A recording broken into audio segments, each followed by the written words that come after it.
সুপ্রিয় দর্শক, এই মুহূর্তের সবথেকে বড় খবর। দর্শক, এবার কাশ্মীরে জঙ্গি হামলা নিয়ে মুখ খুলেই বিস্ফোরক দাবি কলকাতার মেয়র ফিরহাদ হাকিমের।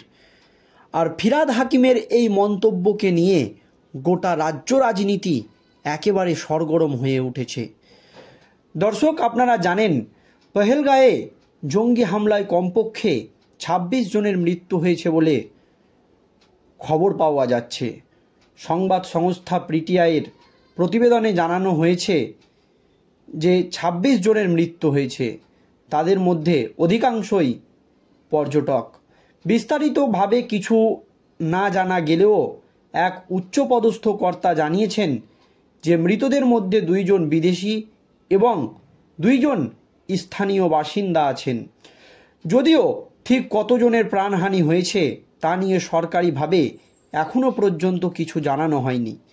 জম্মু ও কাশ্মীরের মুখ্যমন্ত্রী উমর আবদুল্লাহ শুধু জানিয়েছেন যে সাম্প্রতিক সময়ে সাধারণ নাগরিকদের ওপর যে জঙ্গি হামলার ঘটনা ঘটেছে তার থেকেও অনেক বড় কিছু হয়েছে এবারের এই হামলায়, আর জানিয়ে গোটা দেশ জুড়ে একটি আতঙ্ক ছড়িয়েছে। আর এরই মাঝেই একেবারে বিস্ফোরক সাফাই গাইলেন কলকাতার মেয়র ফিরহাদ হাকিম। আর ফিরহাদ হাকিমের মন্তব্যকে ঘিরে রাজ্য রাজনীতিতে একেবারে জোর জল্পনা শুরু হয়ে গিয়েছে। দর্শক, কাশ্মীরে যখন এই ধরনের হত্যাকাণ্ড চালায় জঙ্গিরা, তখন দেশের প্রধানমন্ত্রী নরেন্দ্র মোদী ছিলেন সৌদি আরবে। আর এই ঘটনা শোনার পরপরই তিনি সৌদি আরবের যে সফর, সেই সফর কর্মসূচিকে কাটছাট করে সাথে সাথে দেশে এসে পৌঁছেছেন এবং ভারতবর্ষের মাটিতে পা রেখেই অ্যাকশন শুরু করে দিয়েছেন। সমস্ত হেভিওয়েট নেতৃত্ব এবং নেতাদেরকে নিয়ে বৈঠক করেছেন প্রধানমন্ত্রী নরেন্দ্র মোদী। ইতিমধ্যেই দেশের কেন্দ্রীয় স্বরাষ্ট্রমন্ত্রী অমিত শাহ কাশ্মীরে গিয়ে হাজির হয়েছেন, সেখানকার পরিস্থিতি খতিয়ে দেখছেন। আর এই আবহে এই নিয়ে একেবারে বিস্ফোরক সাফাই গাইলেন কলকাতার মেয়র ফিরহাদ হাকিম। আর ফিরহাদ হাকিমের এই মন্তব্যের পর গোটা রাজ্য রাজনীতি একেবারে তোলপাড়। ঠিক কি জানিয়েছেন ফিরহাদ হাকিম? দর্শক শুনুন। কাশ্মীরে জঙ্গি হামলায় প্রাণ হারিয়েছে ২৬ জন। সেই তালিকায় নাম রয়েছে বাংলার ৩ জনের।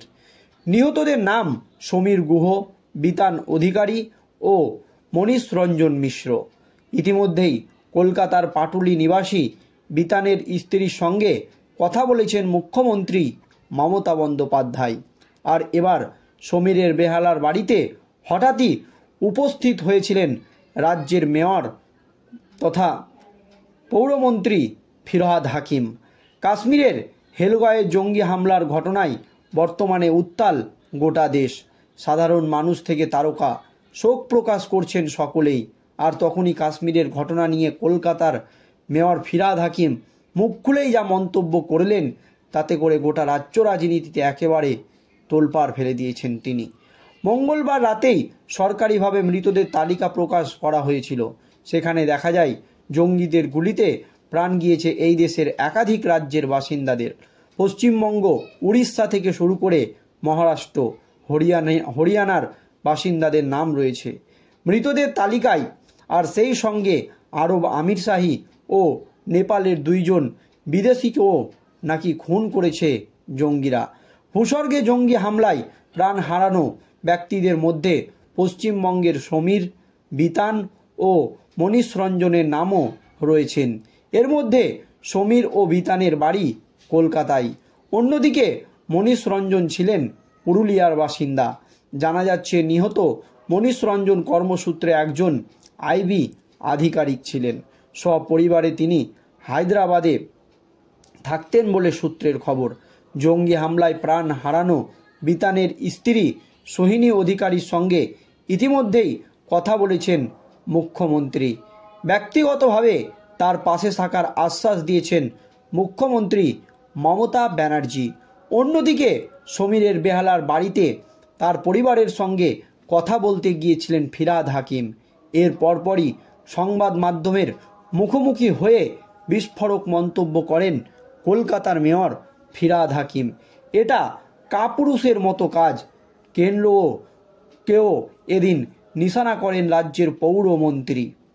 ফিরহাদ হাকিম দাবি করেছেন, যারা এই ধরনের কাজ করেছে এটা একেবারেই কাপুরুষের মতো কাজ, এটাকে কিছুতেই মেনে নেওয়া যায় না। কিন্তু এর পাশাপাশি কেন্দ্রের নরেন্দ্র মোদী সরকারকেও নিশানা করেছেন কলকাতার মেয়র ফিরহাদ হাকিম।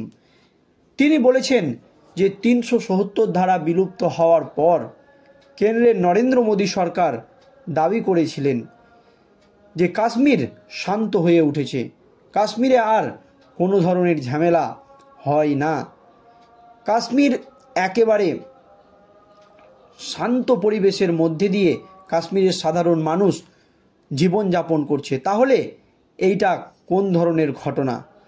নিরাপত্তায় কোথায় গলদ ছিল? আর এই নিরাপত্তার গলদের জন্য কেন্দ্রের নরেন্দ্র মোদী সরকারকেই দায়ী করেছেন কলকাতার মেয়র ফিরহাদ হাকিম। উল্লেখ্য, পহেলগাঁও হামলায় এখনও অবধি 26 জনের প্রাণ গিয়েছে বলে খবর। বেসরকারি হিসাবে এমনটাই কিন্তু বলা হয়েছে। অনেকেই হাসপাতালে চিকিৎসাধীন। জানা যাচ্ছে মৃতের সংখ্যার নিরিখে পুলওয়ামা কাণ্ডের পর এটি ভারতের বুকে সবচেয়ে বড় জঙ্গি হামলা। কাশ্মীরে হামলার খবর পেতেই বিদেশ সফর ছাঁটাই করে দেশে ফিরে এসেছেন প্রধানমন্ত্রী নরেন্দ্র মোদী। অপরাধীদের রেহাই নেই স্পষ্ট জানিয়ে দিয়েছেন তিনি। আর এবার এই জঙ্গি হামলার জন্য দেশের যে নিরাপত্তা ব্যবস্থা তা নিয়ে কিন্তু প্রশ্ন তুলে দিলেন কলকাতার মেয়র ফিরহাদ হাকিম। আর ফিরহাদ হাকিমের এই মন্তব্যের পর কিন্তু গোটা রাজ্য রাজনীতি একেবারে তোলপাড়। যদিও কাশ্মীরের এই ঘটনা নিয়ে মুখ খুলেছেন মুখ্যমন্ত্রী মমতা ব্যানার্জি এবং তিনি দাবি করেছেন যে এই ধরনের ঘটনা কাম্য নয়, এটা একেবারেই একটি মর্মাহত হওয়ার মতো বা একেবারে আমাদেরকে মর্মাহত করেছে এই ঘটনা। যদিও মুখ্যমন্ত্রী মমতা ব্যানার্জি এই ঘটনাকে নিয়ে কেন্দ্রের নরেন্দ্র মোদী সরকারকে কোনো রকম নিশানা করেননি বা তাদেরকে আক্রমণ করেননি, কিন্তু জঙ্গি হামলায় প্রাণ হারানো বিতানের স্ত্রী সোহিনী আধিকারিকের সঙ্গে কথা বলেছেন মুখ্যমন্ত্রী মমতা ব্যানার্জি। ব্যক্তিগতভাবে তার পাশে থাকার আশ্বাসও দিয়েছেন মমতা। অন্যদিকে সমীরের বেহালার বাড়িতে গিয়ে পরিবারের সঙ্গে যখন কলকাতার মেয়র ফিরহাদ হাকিম কথা বলেন, এরপরই সংবাদ মাধ্যমের সামনাসামনি হন তিনি এবং এটা কাপুরুষের মতো কাজ বলে মন্তব্য করেন কলকাতার মেয়র ফিরহাদ হাকিম। এর পাশাপাশি কেন্দ্রের নরেন্দ্র মোদী সরকারকেও তুলোধনা করেন ফিরহাদ হাকিম। কাশ্মীরের নিরাপত্তা ব্যবস্থা নিয়েও প্রশ্ন তুলে দেন তিনি। দর্শক, এই নিয়ে আপনাদের মতামত জানাবেন। ধন্যবাদ।